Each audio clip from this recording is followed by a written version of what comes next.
Welcome to my channel. Today we delve into a chilling true story that still echoes through the skies of Europe. A night when two jets shared one sky and fate decided to tear that sky apart. It was supposed to be a quiet, uneventful night over southern Germany in 2002. Passengers were asleep, pilots calm, and air traffic controllers watching their screens as dots drifted peacefully across the radar. But behind that calm, something unseen was moving. Tiny seconds slipping out of sync, signals crossing, and a chain of errors forming quietly in the dark.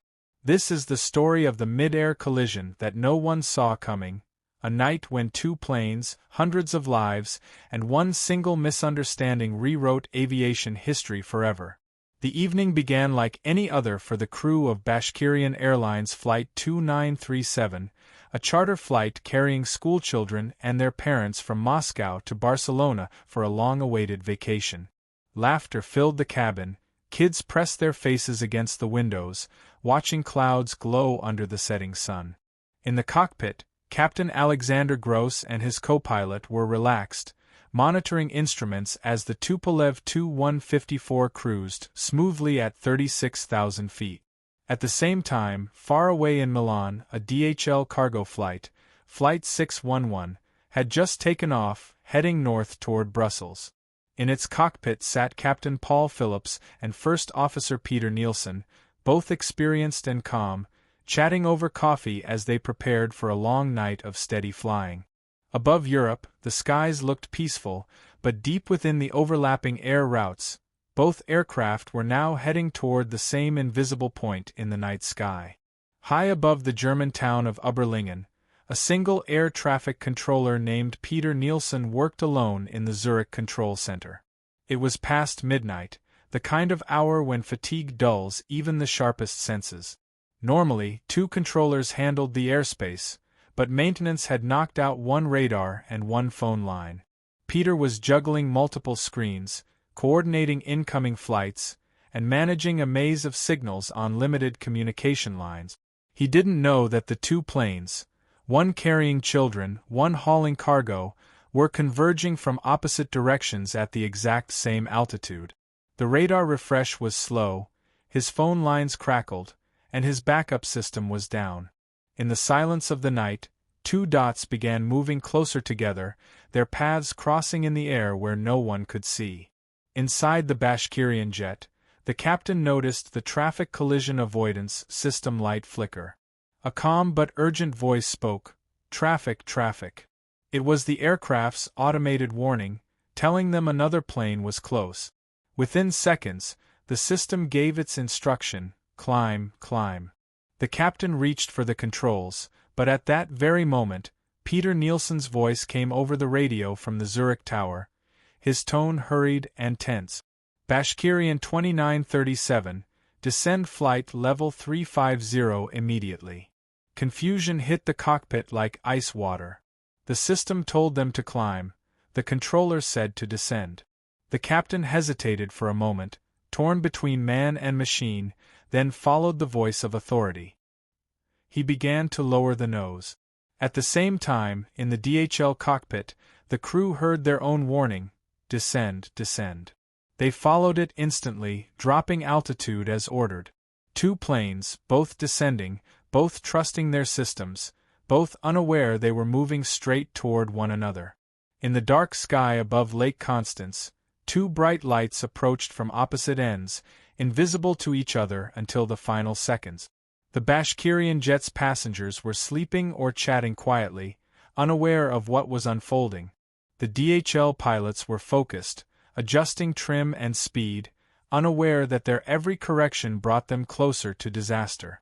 On the radar screen, the dots converged, and for one terrible instant, Peter Nielsen realized what was happening. He shouted a warning, his voice cracking with panic, but it was too late. At 35,000 feet, in the still air of midnight, the two planes collided with a flash that lit up the countryside below. The DHL's tail sliced through the Russian jet's fuselage, tearing it apart in seconds. The sky filled with burning debris and screams that no one could hear.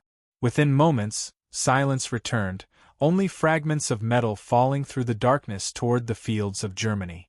On the ground, farmers heard a thunderous roar followed by the sound of falling wreckage. Flames rose against the horizon as emergency services rushed toward the crash site. They found 2 impact zones. One for the cargo jet, mostly intact but broken upon hitting the ground, and another where the Bashkirian jet had disintegrated.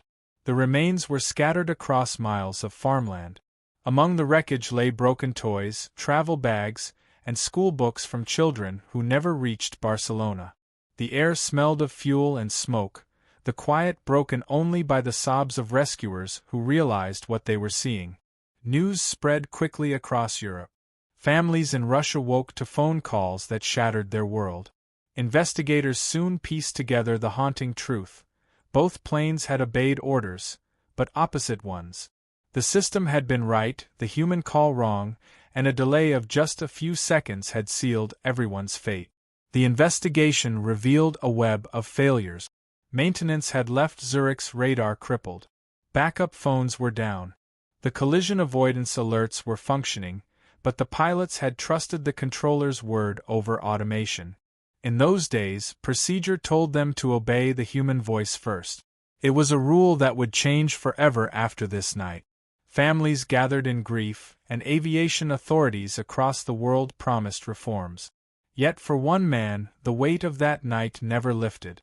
Peter Nielsen, the lone controller, was haunted by guilt, unable to escape the screams he never heard but always imagined. He later lived in isolation, tormented by what happened. 2 years after the crash, one of the victim's fathers, unable to bear his loss, sought him out and took revenge in a moment of blind rage. The story of that confrontation added another scar to an already tragic chain of events, 2 men broken by a sky that had betrayed them both. The skies over Germany have long since cleared, the air routes rerouted, the systems improved. But every pilot who flies that corridor knows the story. They glance at their collision alerts with new respect, remembering how trust and confusion destroyed 2 flights that night. 2 jets, 1 sky, became a lesson written in grief, a reminder that every light on the radar represents human lives below. It wasn't just a mid-air collision. It was the night aviation learned to never let silence, fatigue, or crossed instructions decide fate again. The sound of those warning alarms still haunts cockpit recordings, echoing through safety briefings as a quiet prayer for precision and clarity. If you've been moved by this story and want to hear more true tales of courage, tragedy, and lessons written in the sky, make sure to subscribe to my channel. There are many stories waiting to be told, some dark, some hopeful, all real. Until next time, stay safe, keep your eyes on the horizon, and never forget the people whose stories live on in the clouds above us. The night sky over southern Germany had never looked so calm, so still, so misleadingly perfect.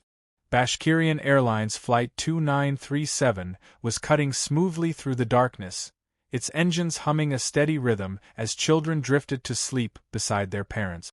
The cabin lights glowed dimly, illuminating faces full of excitement for the trip ahead. Teachers whispered to one another, planning what they would do once they reached Barcelona. In the cockpit, Captain Gross took a slow breath, his hand resting on the throttle as he checked the flight instrument. Everything was routine. Altitude steady. Course true. The autopilot held them at 36,000 feet. No sign of turbulence, no hint of danger. Outside, stars gleamed like scattered glass.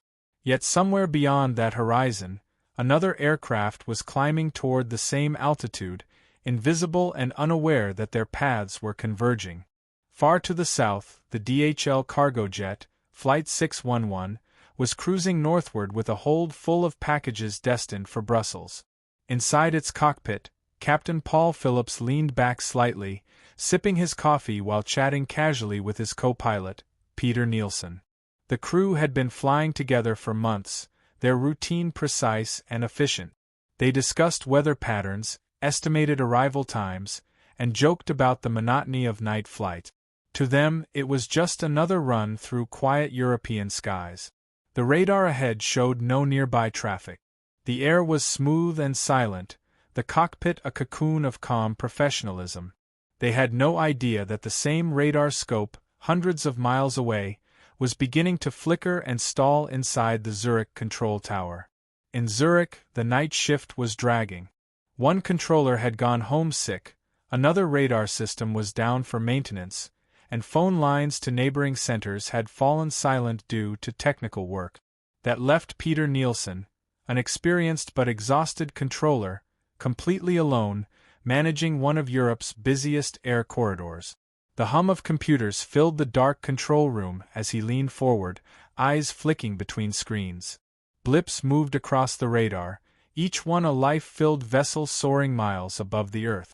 He had no idea that two of those blips, marked with routine codes, were inching closer every minute. One descending slightly as it crossed Switzerland's border, another climbing gently out of Milan. And because the secondary radar feed was malfunctioning, their true altitudes were updating slower than usual, mere seconds of delay that would later prove deadly. Meanwhile, in the Bashkirian jet's cabin, a flight attendant walked the aisle, collecting cups and blankets. The hum of engines lulled most passengers to sleep. A few children giggled quietly, whispering about the beaches they would soon see. The captain and co-pilot monitored instruments, discussing their expected handover to Zurich control. Nothing unusual appeared on their radar, and no one spoke of danger. The only hint of unease came from a faint interference tone on the radio, a soft hiss that faded as quickly as it appeared. Then came the voice of Zurich's lone controller, Peter Nielsen, his tone weary but steady. He issued a routine clearance to another aircraft, then turned his attention back to the flickering radar. Two blips now stood almost side by side. He frowned, leaned in closer, and switched screens, trying to cross-check their altitude readouts. The numbers updated slowly, frozen for a heartbeat too long. He picked up the phone to call another center for verification, but the line gave only static.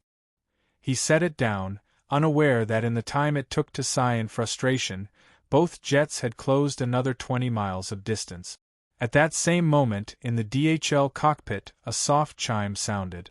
The onboard traffic collision avoidance system, TCAS, was scanning the skies for potential conflict. It was standard technology, a safeguard designed to detect threats before radar could. The system flashed a simple message: traffic advisory. Captain Phillips glanced at it, unconcerned. The skies over Germany were busy. Minor advisories happened all the time. But seconds later, the alert tone intensified.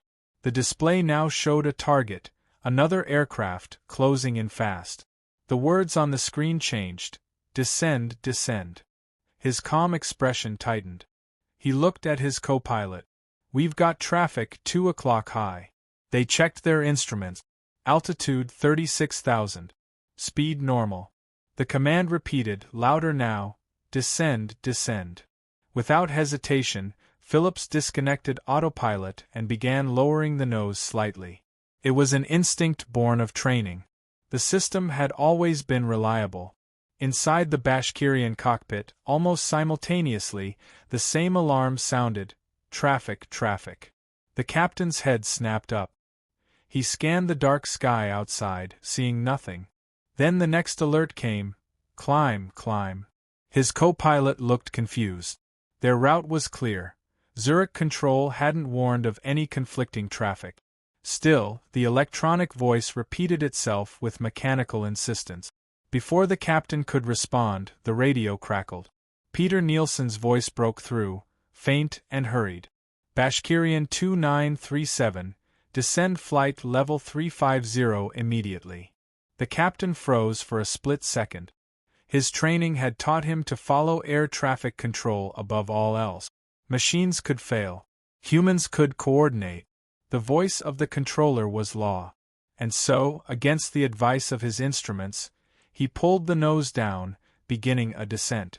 At that same instant, the DHL jet continued its descent as ordered by its own system. Both planes, both following instructions, now dove toward the same invisible point in the same stretch of sky. In Zurich, Peter Nielsen was unaware that both jets were descending. His screens still lagged. He believed the situation was under control. He leaned back slightly, waiting for altitude updates to confirm the maneuver. But when the data refreshed seconds later, his heart dropped. The two blips had not separated, they were now overlapping. He blinked, unsure if it was a glitch. Then the transponder tags merged. That was the moment he realized the horror. He grabbed the microphone, shouting for one aircraft to climb, his voice cracking under panic. The line crackled. His words overlapped with the aircraft's gas alarms. Chaos filled the airwaves.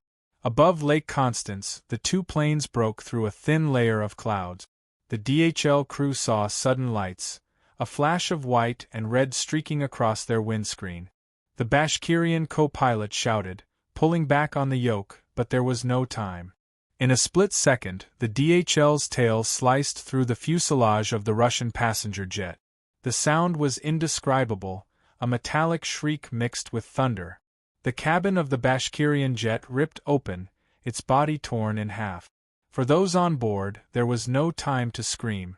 The aircraft disintegrated as it fell, scattering debris like glowing embers across the night sky. The DHL cargo plane lost control instantly, its fuselage twisting as one wing sheared off. Both aircraft spiraled downward, their remains tumbling toward the dark farmland below.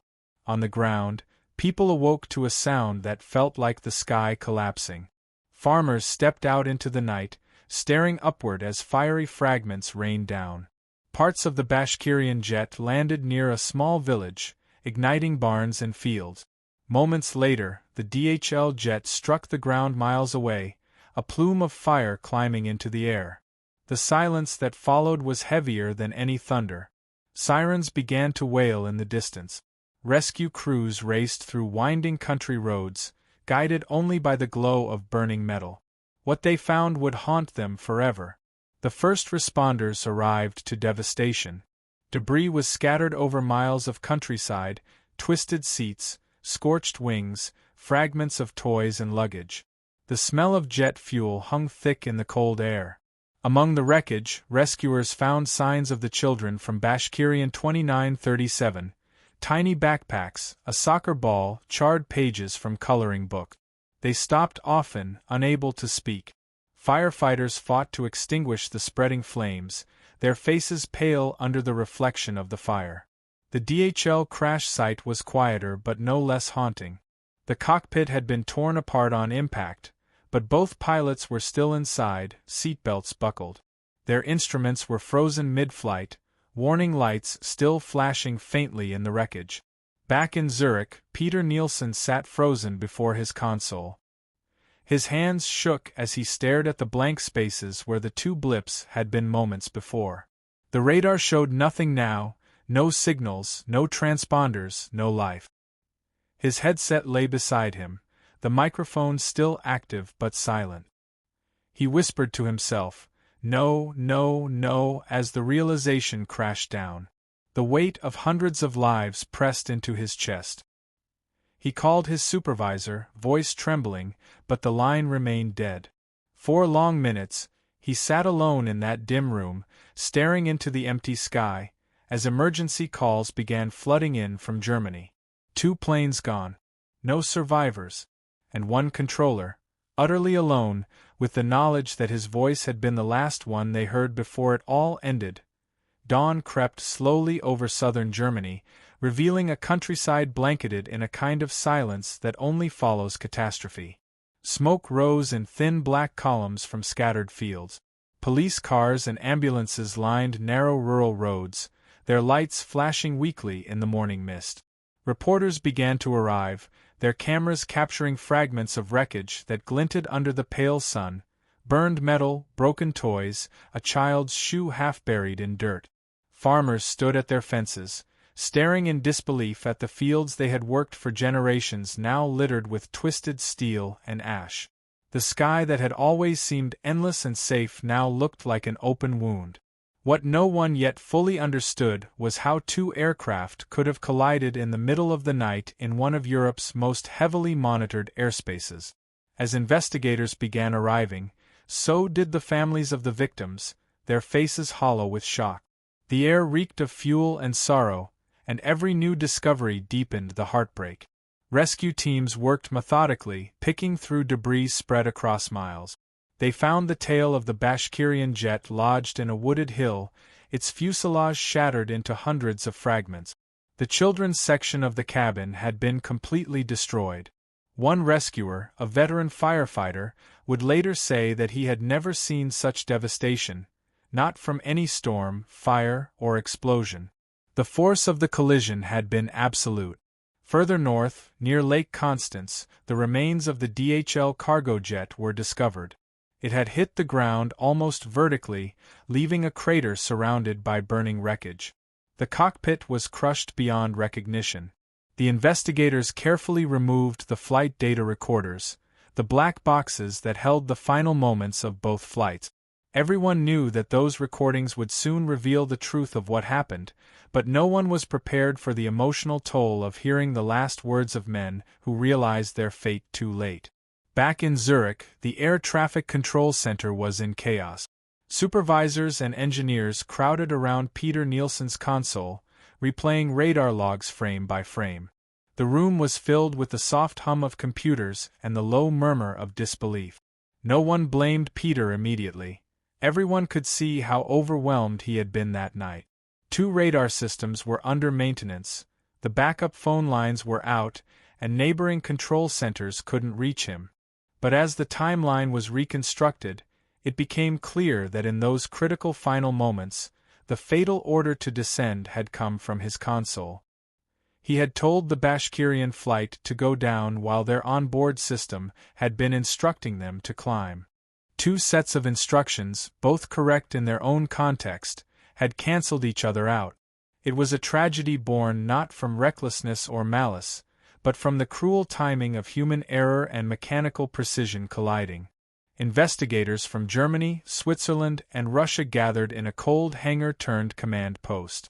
Charts, radar prints, and fragments of the aircraft were laid out across tables. Every decision made in those final minutes was dissected second by second. The Zurich control logs showed Peter's attempts to contact other aircraft in the area, the phone calls that went unanswered, and the growing delay in radar refresh rate. He had been working multiple airspaces alone, something that should never have happened. The more data they analyzed, the more the picture formed of a man trapped in an impossible situation. Yet, for the families waiting outside, explanations meant little. They didn't want systems and procedures. They wanted to know why their loved ones had died in such a senseless way. In Moscow, the news hit like a hammer. The children aboard Flight 2937 had been part of a special cultural trip organized by a local foundation. Television screens across Russia filled with images of grieving parents clutching photos of smiling sons and daughters. Vigils were held in schools. Candles flickered beside framed portraits. It wasn't just a national tragedy, it was a wound that cut across generations. Many of the parents had trusted that trip to be a reward for their children's hard work in school. Now they faced an unbearable emptiness that no official apology could ever fill. Russian authorities demanded accountability. How could a single controller be left in charge of the sky? How could technology fail so completely? Questions turned into outrage, and outrage into grief that refused to quiet down. Peter Nielsen, meanwhile, had been removed from duty. He sat at home in near silence, the blinds drawn, his phone switched off. His wife tried to comfort him, but he could barely speak. Each night he replayed the sounds in his head, the static-filled radio calls, the rising panic in the pilots' voices, the mechanical warnings that had overlapped with his own commands. He knew that hundreds of people were dead because of a single instruction he had given, even though he had only followed protocol. Investigators assured him that it was a system failure, not his personal fault, but that did nothing to ease the guilt. He started to dream of falling aircraft, of blinking radar screens that dissolved into black. He wrote letters of apology he never sent, tore them up, then wrote them again. He wasn't a villain. He was a man broken by the weight of human error. Weeks passed. The media storm grew.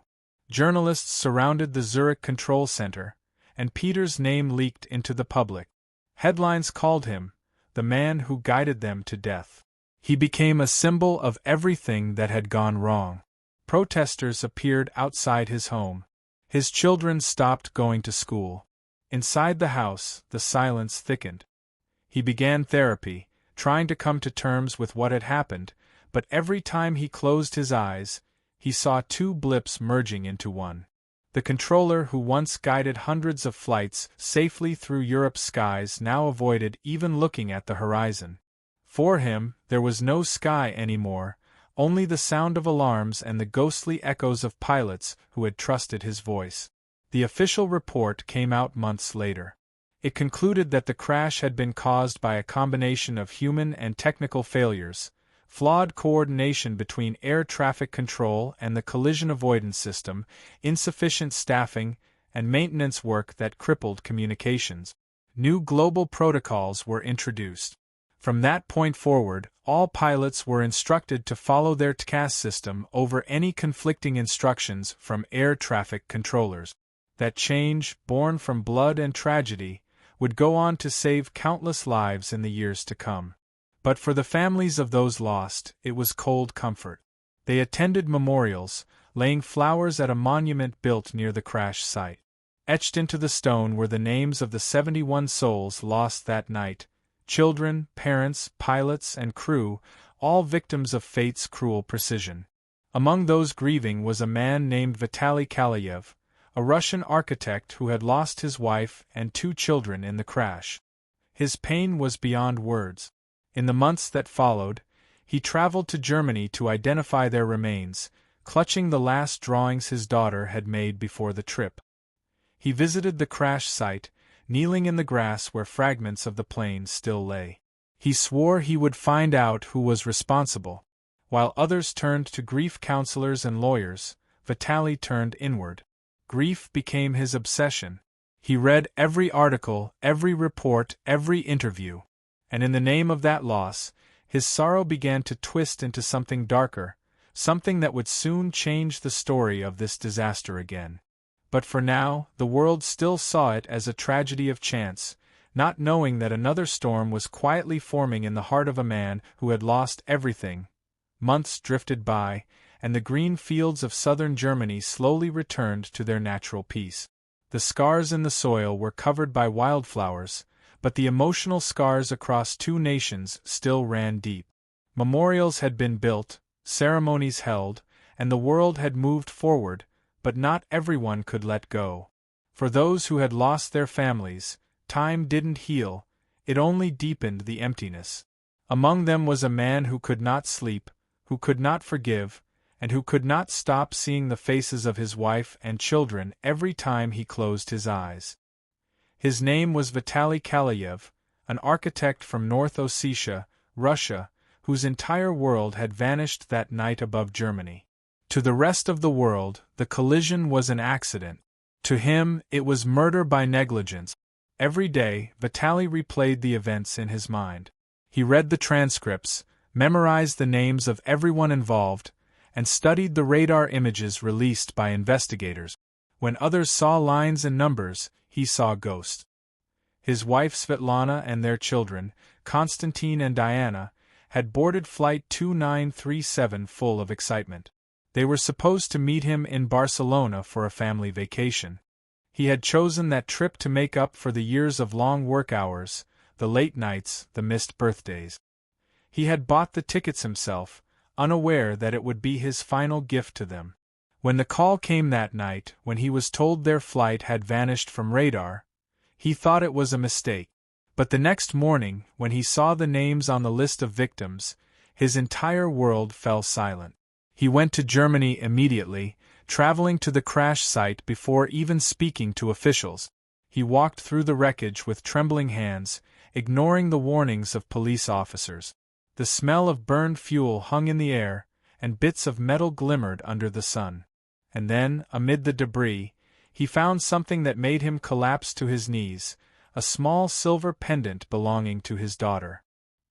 He clutched it against his chest, unable to breathe. From that day onward, grief and obsession fused into one. He wanted answers, not from reports or bureaucrats, but from the man whose voice had guided his family's plane to its death. The name he kept hearing was Peter Nielsen, the lone air traffic controller on duty that night. While the world moved on, Peter Nielsen lived in quiet isolation. He had been placed on leave and later resigned.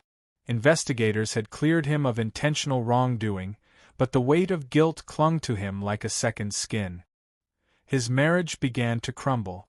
He tried to rebuild, taking short-term consulting work, but nothing lasted. He moved to a small house in Switzerland, living with his wife and 2 children, spending his days tending to his garden and avoiding the press. Every now and then, a journalist would knock on his door, asking if he had anything to say to the victims' families.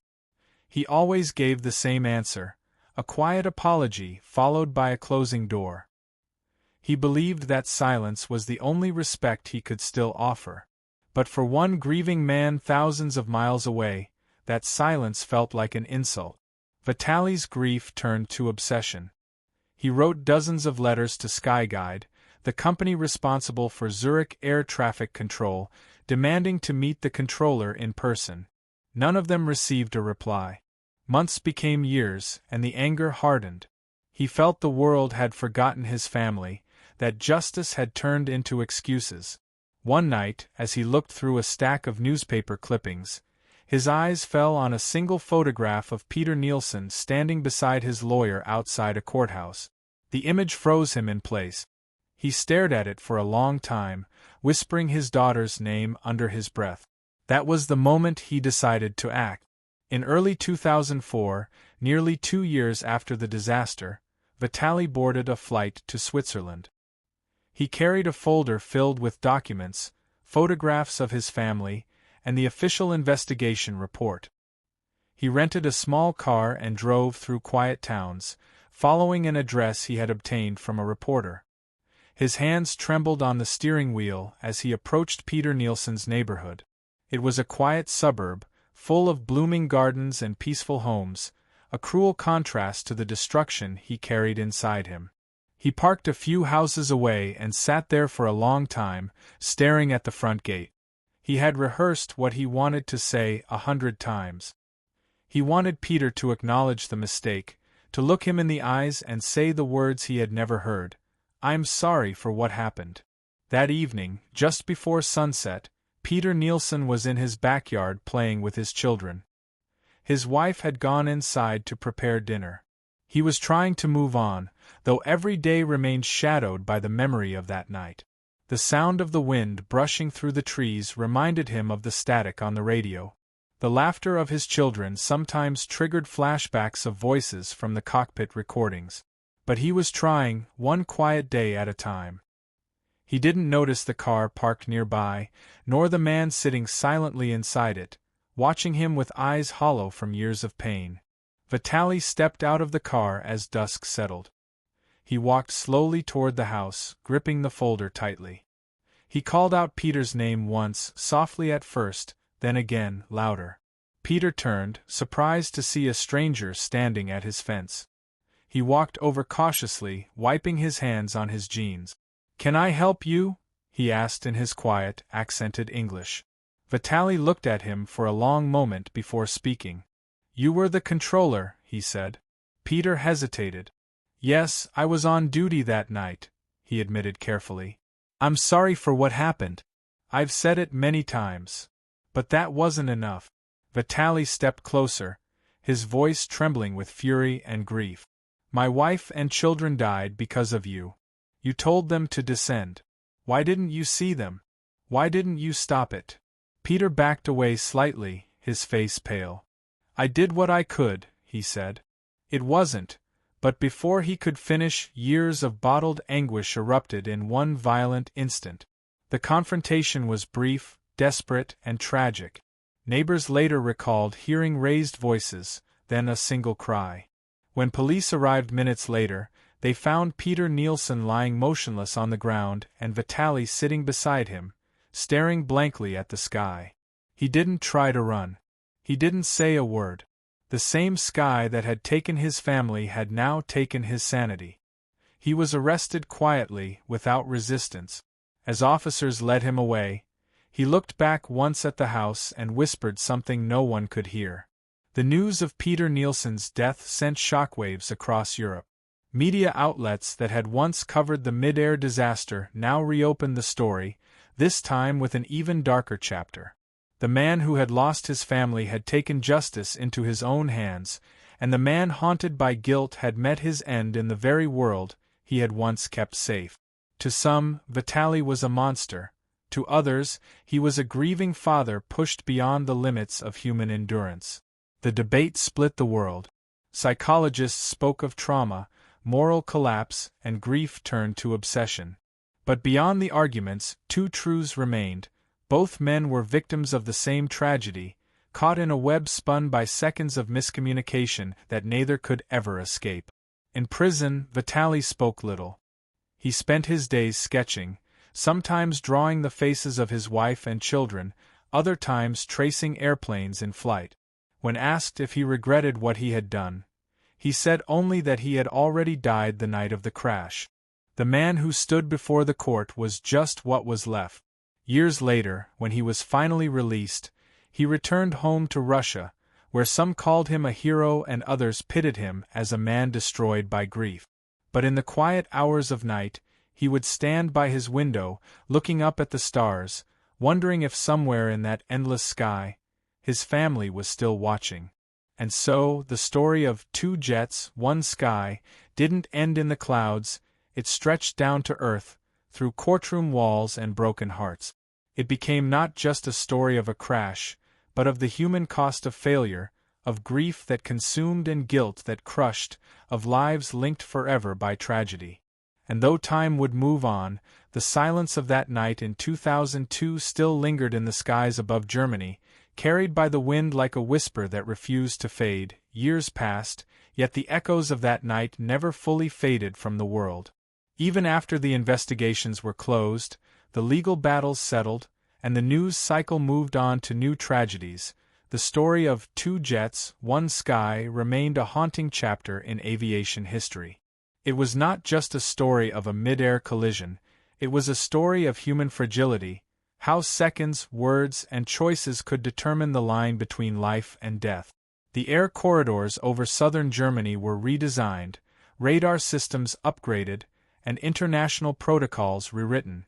Every aviation school on the planet began teaching the lesson born from that night. When conflict arises, trust the machine. Yet for those who had lived through the pain, no rule change could erase the past. For them, time did not move forward, it simply carried the weight of memory in quieter ways. In Russia, Vitaly Kalayev was no longer the man he once was.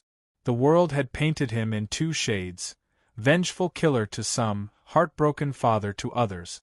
When he was released from a Swiss prison after serving his sentence, he returned to his hometown in North Ossetia, where a crowd was waiting at the airport. Some cheered, holding photographs of the families lost in the crash. To them, he was a man who had stood up against a system that had failed them all. Others, however, stood silently, uncertain of how to feel about a man who had taken justice into his own hands. Vitaly stepped off the plane with the same stoic expression he had worn since that night. The world's noise no longer reached him. His hair had grayed, his face had aged beyond his years, and his eyes carried the deep emptiness of someone who had seen the edge of reason and crossed it. He moved back into his old home, the same one that still had his daughter's drawings on the wall and his wife's clothes folded neatly in a closet. Nothing had changed, yet everything had. Each night, he would light a small candle and sit by the window, staring into the stars as though searching for his family in the heavens.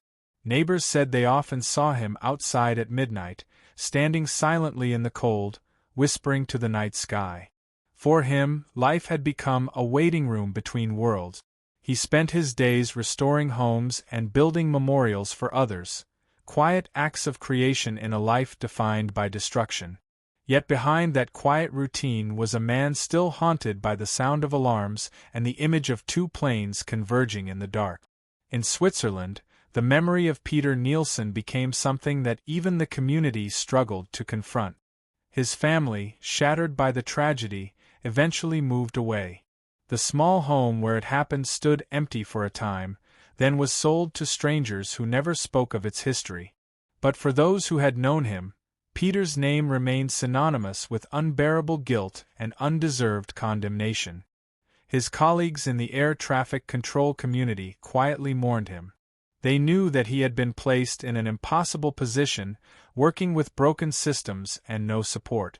To this day, inside training centers across Europe, instructors mention his name, not to assign blame, but to remind young controllers of how crucial vigilance and backup systems are when human lives depend on their voice. Peter Nielsen's final moments became an eternal lesson in how human beings can fail not through carelessness, but through exhaustion and isolation.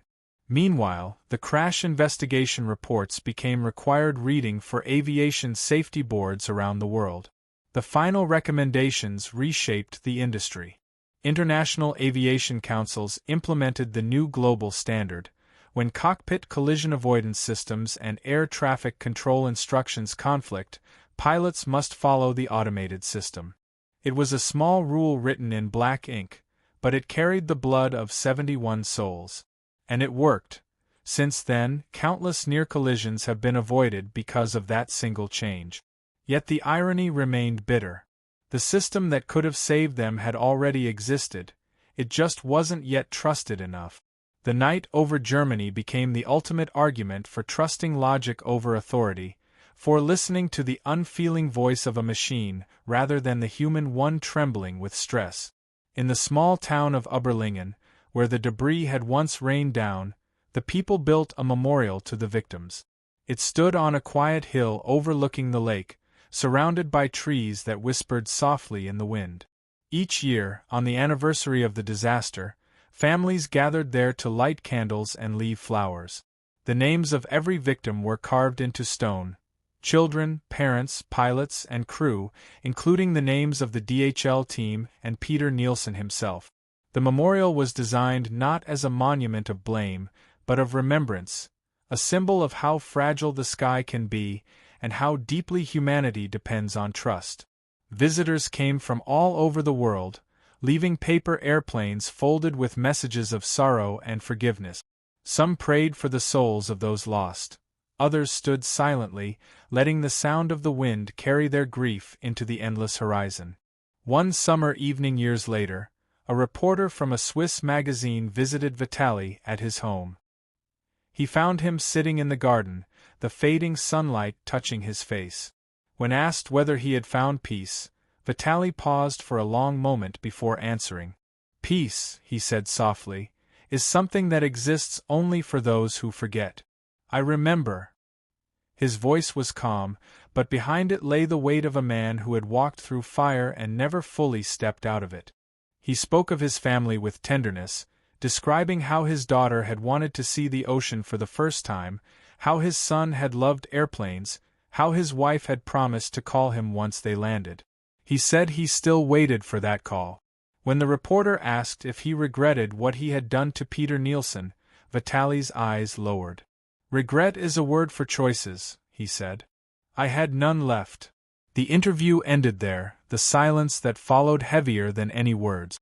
Time has a way of burying even the deepest wounds under layers of forgetfulness, but the skies over Europe have never truly forgotten. Every pilot who flies through that corridor glances at their CAS display and feels a quiet sense of respect for the voices that never answered. Every controller who takes a night shift alone feels a faint shiver when the radar blips overlap for even a second. And every aviation historian who tells this story does so with a tremor in their tone, because it is not just a story of machines and mistakes, but of humanity itself, caught between trust and tragedy.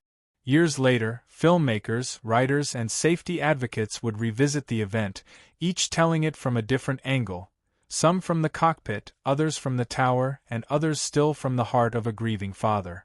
But no matter the version, the emotion was always the same: the sound of fate approaching in silence, and the realization that even the smallest delay, the faintest hesitation, can change the course of hundreds of lives.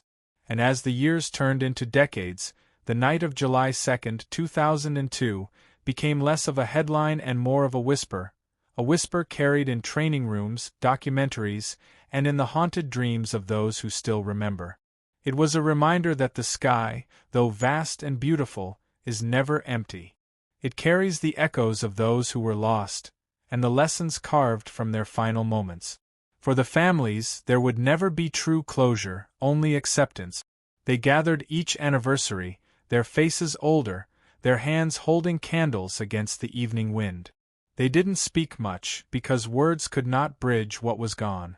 But as the bells rang across the countryside and the light of the setting sun touched the memorial stones, there was a sense of something sacred, an understanding that in tragedy, humanity had learned not only the price of error, but the value of compassion.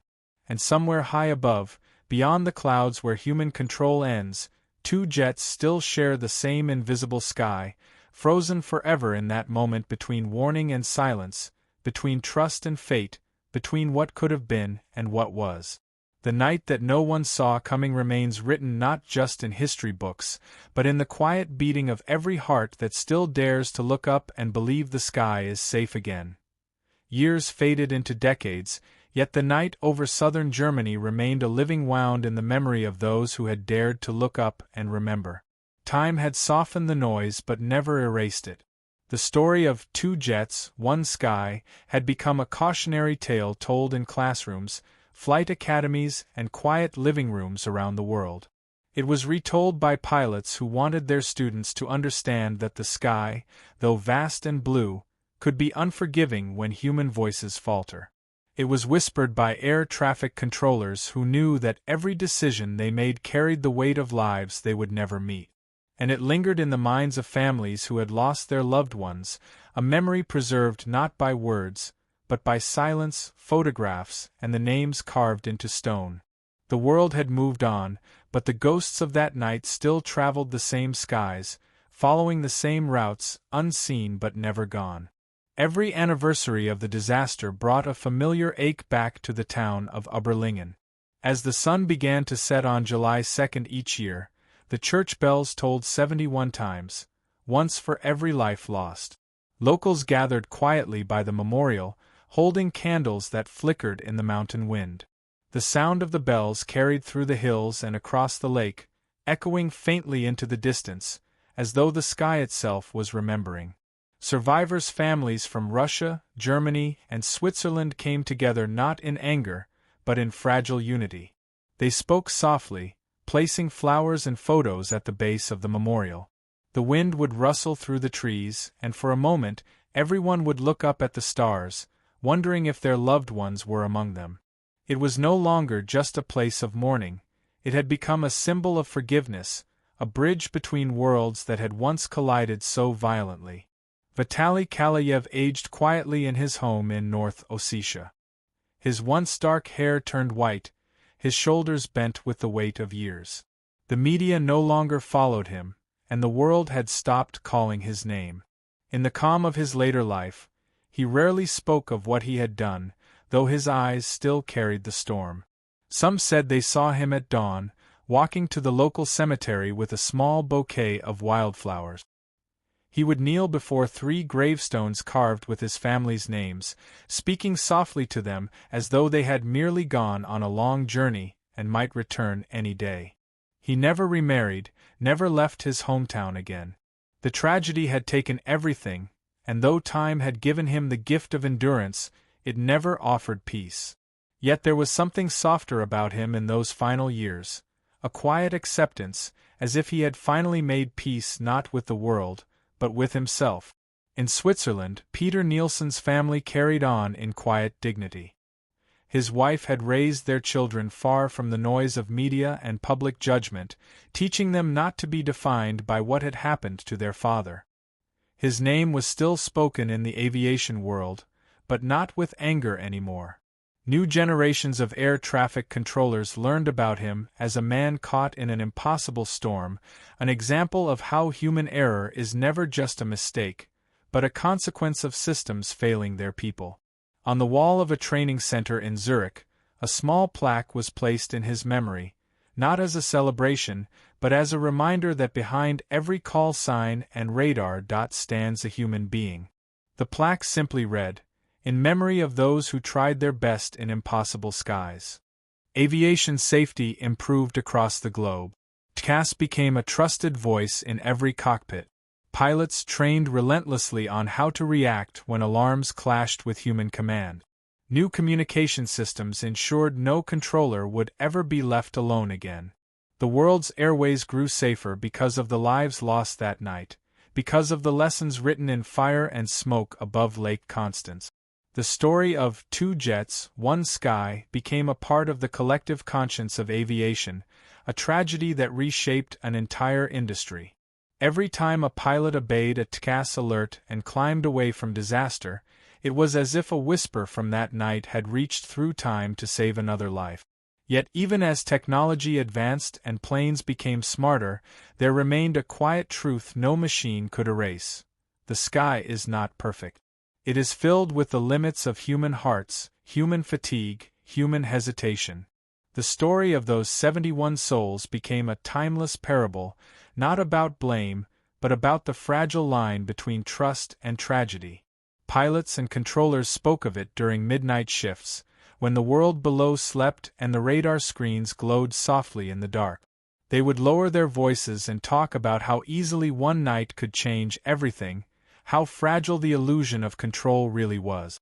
Some said that in the stillest hours of the night, when radio frequencies went quiet, they could almost hear the faint echo of overlapping voices.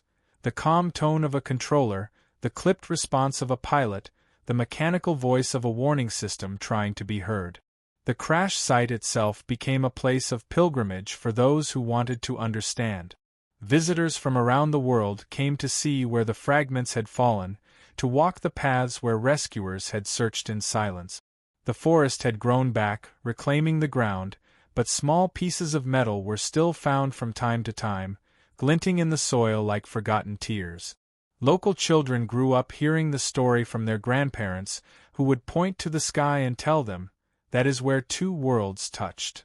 The townspeople kept the memory alive with quiet dignity, ensuring the lessons of that night would never fade into mere history. In documentaries, the story was retold again and again, each version carrying the same core of disbelief, the same emotional weight. Viewers watched as recreated radar screens showed two dots converging, as voice recordings replayed the calm professionalism of pilots moments before chaos. There was something deeply human about it, the fact that no one involved had intended harm, yet tragedy had bloomed from good intentions, fatigue, and faith in authority. The story became a mirror for everyone who had ever trusted something without question, who had ever realized too late that even the right decision can become fatal when made in the wrong moment. As the 20th anniversary approached, the world paused once more. The memorial in Oberlingen was crowded again, candles glowing in a circle as the night deepened. The names were read aloud, one, by the surviving family members. Among them were children who had grown up never meeting their parents, now adults standing in the same fields where their lives had changed before they even began. Journalists stood at a respectful distance, their cameras lowered, the hush of wind filling the air. A single plane passed high above the gathering, its lights blinking softly in the dark. No one spoke, but every eye followed it across the horizon. The symbolism was unmistakable. Life had continued, the skies had healed, but remembrance was eternal. As darkness fell, the bells tolled once more, and the candles burned against the wind. The people began to leave one by one, their faces calm but their eyes distant, as though part of them remained up there, suspended in that eternal moment before collision. The sky above Germany shimmered with stars, endless and cold, the same sky that had once been torn apart by light and fire. Somewhere in that vast silence, imagination could almost conjure the ghostly image of two aircraft gliding peacefully side by side, their passengers smiling, unaware, safe forever in the dream of what could have been. Two Jets, One Sky remains more than a story, it is a reminder of the human spirit's fragility and resilience, of how a single night can alter history and how grief can shape generations. It teaches that progress often comes from pain, that safety is born from sorrow, and that remembrance is the truest form of justice. And so, every time a jet engine hums across the heavens and a pilot listens to the guiding voice of the machine that warns of danger, they are hearing the echoes of that night, the alarms, the confusion, the seconds that defined eternity. If you've stayed with this story until now, thank you for remembering. If it moved you, let it remind you that every flight, every journey, and every moment in the sky is a miracle of trust between man, machine, and fate. And if you wish to hear more true stories written in courage, tragedy, and the endless pursuit of safety, don't forget to subscribe to my channel. There are many more tales waiting in the clouds, each reminding us that even in silence, the sky never forgets.